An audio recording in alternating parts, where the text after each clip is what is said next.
Hi everybody, it's FIBO Group and you are watching to the Market Watch review. Shares recovered on Friday after China lowered a key lending benchmark in support of its economy. However, a global equity gauge that had been holding steady for the longest losing streak per week remained. The European STOXX 600 rose 1.2%, marking its first daily gain in 3 days. After a Wall Street rally that ended late Thursday, the gains in Europe were offset by a 0.58% drop in the S&P 500. The currency markets saw relatively weak moves, with the dollar little affected, but still heading for its worst week in February since early February. The gold prices were more stable and set for their first weekly gain in a week since mid-April. Spot gold rose 0.1% to $1,844 per ounce.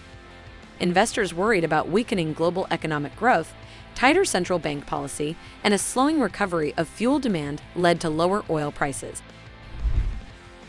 Asian Pacific market.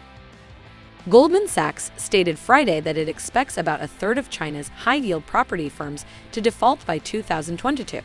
Bond stress is increasing through maturity extensions.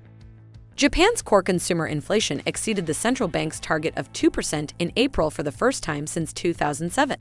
However, this was due to rising import costs and not the strong domestic demand the central bank had been trying to ignite. After yesterday's rapid drop, the US dollar is now trading at par with the Japanese yen. The Australian dollar hovers, trying to hold onto the 0.7050 level. Market of Euro. After 2 days of sharp falls, Eurozone bond yields rose as risk sentiment improved after China's rate cut.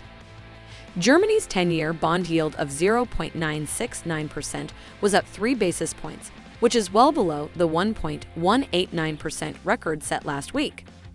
The 38 basis points of tightening by the European Central Bank are currently being priced in by money markets. This is expected to happen at its July meeting. This means that a 25 bps increase is fully priced in. Although the single European currency is trying hard to move up from the 1.06 to 1.0630 region, it remains in a downtrend. Hugh Pill, chief economist at the Bank of England, stated that the Bank of England would need to increase interest rates to counter the self-perpetuating price increases. Sterling saw its largest weekly gain against a weakening dollar since December 2020. Market of America. Wall Street closed lower on Thursday after a volatile session. Cisco Systems fell after providing a grim outlook. Investors worried about rising interest rates and inflation. Thursday's mixed performance was a result of a drop in the S&P 500 by over 4% on Wednesday. This is the benchmark's worst single-day loss since June 2020. S&P 500 lost 0.58% to close the session at 3,900.79. The Nasdaq fell 0.26%.